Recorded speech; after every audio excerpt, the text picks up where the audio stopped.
प्यारे विद्यार्थियों, नमस्कार। स्वागत है आपका आपके ही अपने YouTube चैनल संस्कृतानुराग पर। विद्यार्थियों, आज मैं NCERT द्वारा संचालित 7वीं कक्षा की संस्कृत की पाठ्य पुस्तक रुचिरा द्वितीयो भाग के पंचदशः पाठ लालन गीतम का अध्यापन एवं अभ्यास कार्य कराने जा रहा हूँ। यह पाठ आपकी आगामी परीक्षाओं के लिए काफ़ी उपयोगी है। अतः यदि आप इस पाठ को अच्छी तरह से समझकर इसका अभ्यास कर लेते हैं तो आपको आपकी आगामी परीक्षाओं में काफ़ी सुविधा होगी। तो प्रस्तुत है 7वीं कक्षा के पाठ 15 लालन गीतम का अध्यापन एवं अभ्यास कार्य। सर्वप्रथम मैं अध्यापन कार्य कराता हूं। लालन गीतम पाठ का शीर्षक है। ध्यान दीजिए। उदिते सूर्ये धरणी विहसति। यहां सूर्योदय का वर्णन है और कहा जा रहा है कि उदिते सूर्ये अर्थात सूर्य के उगने पर या सूर्य का उदय होने पर अथवा सूर्योदय होने पर धरणी धरणी अर्थात पृथ्वी या धरती विहसती हंसती है। सूर्योदय होने पर पृथ्वी हंसती है। पक्षी कूजती कमलम विकसति। पक्षी कूजती है, पक्षी चहचहाती हैं और कमल का फूल विकसित होता है अर्थात कमल खिलता है। नदति मंदिरे उच्चे ढक्का। नदति का अर्थ होता है कि आवाज करता है। क्या आवाज करता है? ढक्का। ढक्का कहते हैं नगाड़ा को। कहां पर? मंदिरे। मंदिर में नगाड़े बजते हैं या नगाड़ा आवाज करता है। सरितः सलिले से लती नौका। सरितः कहते हैं नदी को। सलिले अर्थात जल में, पानी में, नदी के जल में या नदी के पानी में। सैलती नौका। सैलती का अर्थ होता है डगमगाती है, हिलती डुलती है। कौन? नौका अर्थात नाव। नदी जल में नाव डगमगाती है, हिलती डुलती है। पुष्पे पुष्पे नाना रंगा तेषु डयन्ते चित्र पतंगा। पुष्पे पुष्पे फूल पर, फूल पर अर्थात आप इसे ऐसे भी कह सकते हैं कि फूलों पर या प्रत्येक फूलों पर, प्रत्येक पुष्पों पर नाना रंगा विभिन्न रंगों के चित्र पतंगा। चित्र पतंगा कहते हैं तितलियों को। तो विभिन्न रंगों के, नाना रंगों के चित्र पतंगा तितलियां डयन्ते उड़ती हैं। वृक्षे वृक्षे नूतन पत्रम।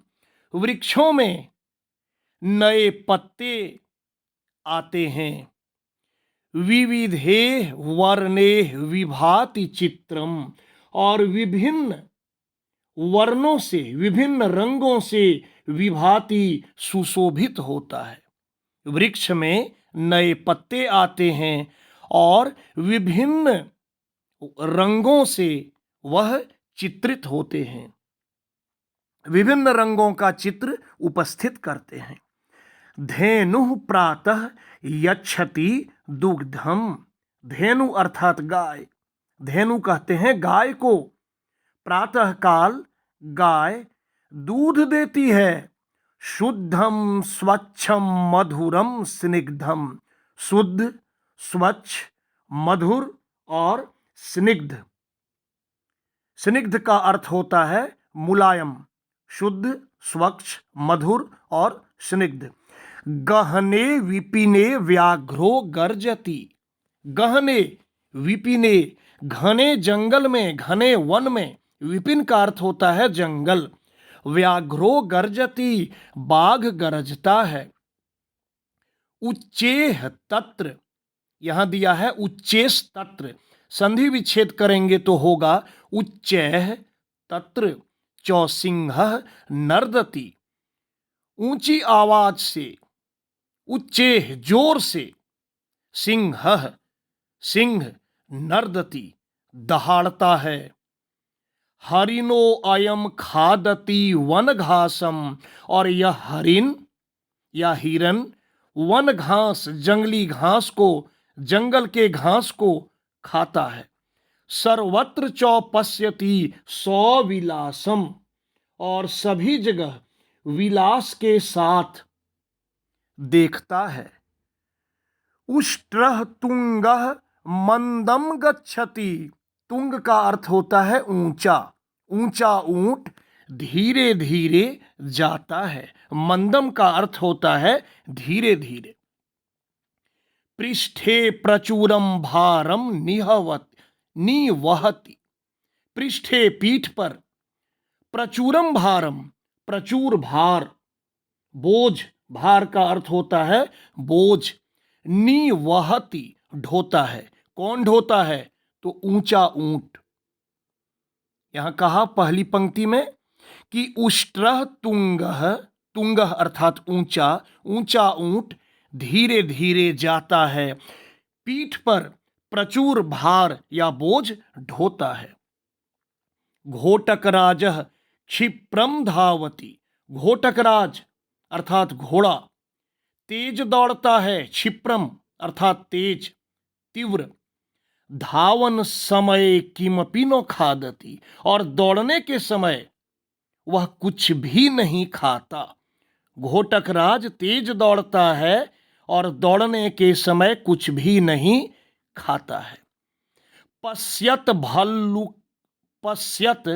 भल्लुक मिमम करालम, पश्यत देखो या देखिए, भल्लुकम इमम करालम, इस भयानक, करालम का अर्थ होता है भयानक, इस भयानक भालू को देखिए। नृत्यति थथथय कुरु करतालम, नाचता है, कैसे नाचता है? थथथय कुरु करतालम, थथ थय ऐसा ताली बजाते हुए, करतालम, करताल कहते हैं ताली को, जिसे आप इंग्लिश में कहते हैं क्लैपिंग। तो क्लैपिंग करते हुए, ताली बजाते हुए थथथय नाचता है। तो विद्यार्थियों, ये था आज का पाठ। बड़ा अच्छा पाठ था और आपकी पाठ्य पुस्तक का यह अंतिम पाठ था, 15वां पाठ। शब्दार्थ दिया गया है, इसे आप ध्यानपूर्वक देख लेंगे। अब अभ्यास कार्य की ओर बढ़ते हैं। तो पहले प्रश्न में कह रहा है गीतम सस्वरम गायत, आप इस गीत को स्वर के साथ सुर में गाने का प्रयास कीजिएगा। दूसरे प्रश्न में कह रहा है एक पदेन उत्तरत, एक पद में उत्तर देना है, वन वर्ड आंसर। का विहसती, कौन हंसती है? इसका उत्तर होगा धरनी, धरनी अर्थात धरती या पृथ्वी। दूसरा प्रश्न है किम विकसति, कौन विकसित होता है या कौन खिलता है? इसका उत्तर होगा कमलम, कमल। तीसरा प्रश्न है व्याघ्र कुत्र गर्जति, बाघ कहां गरजता है? तो इसका उत्तर होगा विपिने। गहने विपिने भी लिख सकते हैं, वैसे यहां कहा है वन वर्ड आंसर, तो आप विपिने भी लिखेंगे तो सही होगा। विपिने अर्थात वन में या जंगल में। उसके बाद है हरिणः किम खादति, हरिण क्या खाता है? इसका उत्तर लिखिएगा वन घासम, वन के घास को, जंगल की घास को। मंदम कह गच्छति, इसका अंतिम प्रश्न, धीरे धीरे कौन जाता है? इसका उत्तर लिखिएगा उष्ट्रः, ऊंट। तीसरे प्रश्न में कह रहा है रेखांकित पदानि आधृत्य प्रश्न निर्माणम कुरुत, रेखांकित पद को आधार मानकर प्रश्न निर्माण कीजिए। सलीले नौका सैलती, इसमें रेखांकित पद है नौका, तो इसमें हो जाएगा नौका के स्थान पर का, और आपको वाक्य में लिखना है सलीले का सैलती, और वाक्य के अंत में प्रश्नवाचक चिन्ह जरूर लगाइएगा। दूसरा है पुष्पेषु चित्र पतंगा डयन्ते, इसमें रेखांकित पद है पुष्पेषु। पुष्पेषु के स्थान पर आप केसु लिखेंगे या कुत्र, इन दोनों में से आप कुछ भी लिख सकते हैं, केसु या कुत्र। चित्र पतंगा डयन्ते, और वाक्य के अंत में प्रश्नवाचक चिन्ह। फिर है उष्ट्रः पृष्ठे भारम वहति, उष्ट्रः रेखांकित पद है, इसके स्थान पर आप लिखेंगे कह, पृष्ठे भारम वहति, वाक्य के अंत में प्रश्नवाचक चिन्ह। उसके बाद घ नंबर में है धावन समये अश्वः किमपि न खादति, इसमें रेखांकित पद है धावन समये। प्रश्न निर्माण करने में हो जाएगा यहां कदा, कदा अश्वः किमपि न खादति, और वाक्य के अंत में प्रश्नवाचक चिन्ह। उसके बाद है सूर्ये उदिते धरणी विहसति, इसमें रेखांकित पद है सूर्य, इसके स्थान पर आप कीजिएगा कस्मिन। उदिते धरणी विहसति, और वाक्य के अंत में प्रश्नवाचक चिन्ह। चौथा प्रश्न, मंजूषातः समानार्थक पदानि चित्वा लिखत, मंजूषा से समानार्थक पद को चुनकर लिखना है। यहां समानार्थक का अर्थ होता है समान अर्थ वाले, अर्थात सिनोनिम, जिसे पर्यायवाची शब्द भी कहते हैं। देखिए यहां है धरणी, धरणी के सामने आप लिखिएगा पृथ्वी, मंजूषा में पद है पृथ्वी। उसके बाद है करालम, करालम का अर्थ होता है भयानक, उसके सामने आप लिखिएगा भयंकरम। उसके बाद है सलीले, सलील का अर्थ होता है पानी, तो लिखिएगा जले। फिर है विपिने, विपिन का अर्थ होता है जंगल या वन, तो यहां लिखिएगा वने। उसके बाद है हरिण, इसके सामने लिखिएगा मृग, हिरन। और अंत में है मंदिरे, मंदिरे के सामने लिखिएगा देवालय, देवालय अर्थात देवता का घर, और मंदिर भी देवता का घर कहा जाता है, तो ये हो गया मंदिरे का देवालय समानार्थक पद। अब पांचवें प्रश्न में कह रहा है विलोम पदानी, जो विलोम पद है वो आपको मैचिंग करना है। देखिए मंदम, तो मंदम के सामने आप कीजिएगा क्षिप्रम, मंदम मतलब धीरे और क्षिप्रम मतलब तेज। नीचे, इसका होगा उच्चेह। कठोर, कठोर, इसका हो जाएगा स्निग्धम, स्निग्ध का अर्थ होता है सुकोमल। उसके बाद है पुरातनम, पुरातनम मतलब पुराना, प्राचीन, इसका हो जाएगा नूतनम, नूतनम का अर्थ होता है नया। उसके बाद है अपर्याप्तम, इसका हो जाएगा पर्याप्तम, अपर्याप्त का विलोम पर्याप्तम, पर्याप्त जिसे कहते हैं सफिशिएंट। छठे प्रश्न में कह रहा है उचित कथनानाम समक्षम आम और अनुचित कथनानाम समक्षम न इति लिखत। यहां वाक्य दिया है, जो कथन सही है उसके सामने आम, आम का अर्थ होता है हां, और जो गलत है उसके सामने नो। तो धावन समय अश्वः खादति, दौड़ने के समय घोड़ा खाता है, यह वाक्य गलत है, तो होगा नो।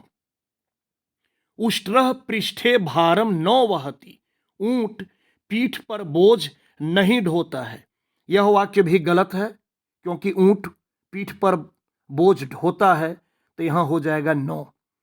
सिंह नीचे क्रोशति, यह भी गलत है, उच्चे होना चाहिए था, वाक्य गलत है, तो यहां नो लिखिएगा। उसके बाद है पुष्पेषु चित्र पतंगा डयन्ते, फूलों पर तितलियां मंडराती हैं, उड़ती हैं। तो यह वाक्य सही है, हो जाएगा आम। वने व्याघ्र गर्जति, वन में बाघ गरजता है, यह वाक्य भी सही है, हो जाएगा आम। और अंतिम वाक्य हरिणः नवघासम न खादति, हरिण नवघासम, यहां नवघासम कर दिया है, वैसे होना चाहिए था वनघासम, वो इधर होना चाहिए था। कोई बात नहीं, वनघासम रहे या नवघासम, यदि वनघासम है तो उसका अर्थ हो गया जंगल की घास को, और नवघासम है तो उसका अर्थ हो गया नए घास को। दोनों ही स्थिति में यह वाक्य गलत है, क्योंकि यहां कह रहा है कि हरिण वन घास को या नए घास को नहीं खाता है, जबकि हरिण खाता है। तो यहां हो जाएगा 9। 7वां प्रश्न, इसमें कह रहा है कि अधोलिखितानि पदानि निर्देशानुसारम परिवर्तयत, जैसा निर्देश दिया गया है वैसा आपको परिवर्तन करना है। देखिए एक उदाहरण दिया चित्र पतंग, इसको प्रथमा बहुवचन में करना था, यहां दिया हुआ है चित्र पतंगा। अब देखिए है भल्लुक, इसका तृतीया एक वचन में आपको इसको परिवर्तित करना है, तो तृतीया एक वचन में हो जाएगा भल्लुकेन।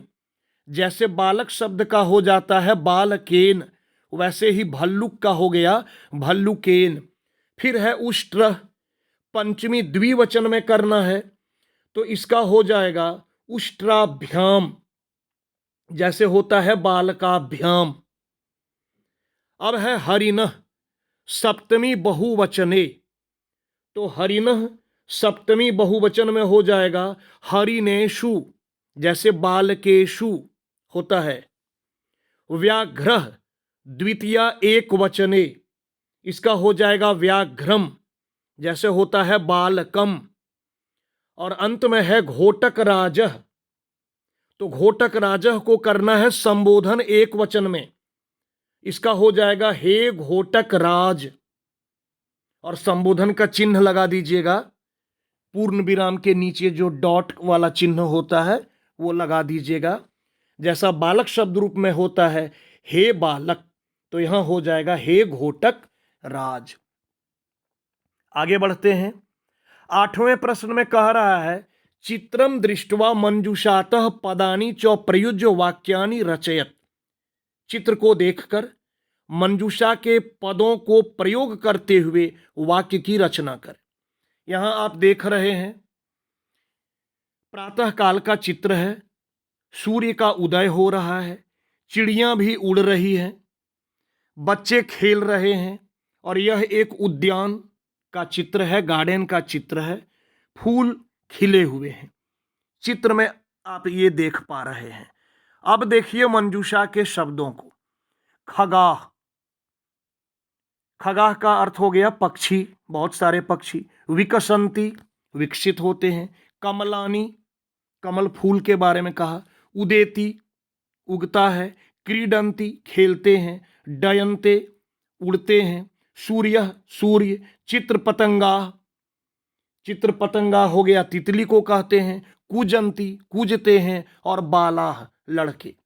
तो इन पदों को, जो मंजूषा के जो शब्द हैं, इनका प्रयोग करते हुए वाक्य बनाना है चित्र के आधार पर। देखिए पहला वाक्य, प्रातः काले सूर्य उदेति, प्रातः काल में सूर्य उगता है। फिर से सुन लीजिए, प्रातः काले सूर्य उदेति। दूसरा वाक्य, सरोवरे कमलानि विकसंति, सरोवर में या तालाब में कमल खिलते हैं।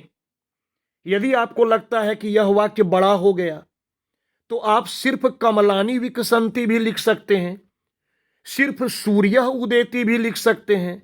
लेकिन जब आप लिखते हैं कि प्रातः काले सूर्य उदेति, तो यह वाक्य ज्यादा अच्छा लगता है और वाक्य पूर्ण लगता है।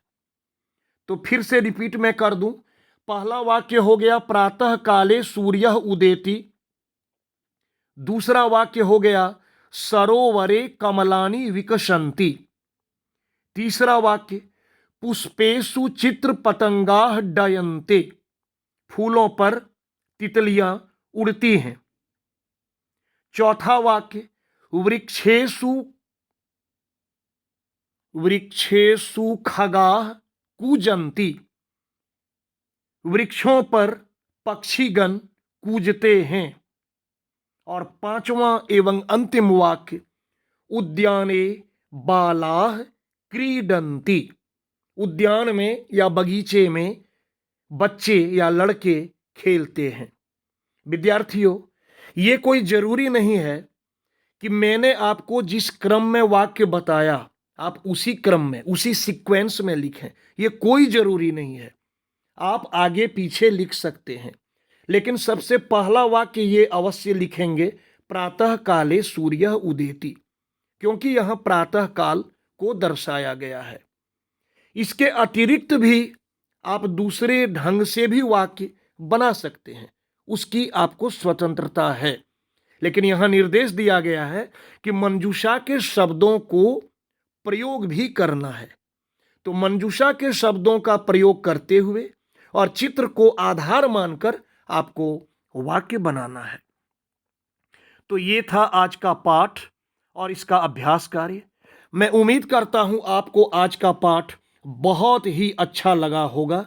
यह आपकी पाठ्य पुस्तक का अंतिम पाठ भी था। तो प्यारे छात्रों, अगर आपको मेरा यह वीडियो पसंद आया हो तो कृपया इसे आप लाइक, कमेंट एवं शेयर करके मुझे प्रोत्साहित करने का कार्य करें, ताकि आगे आपके लिए मैं और भी बेहतर एवं उपयोगी वीडियो भी बनाने का कार्य करता रहूं।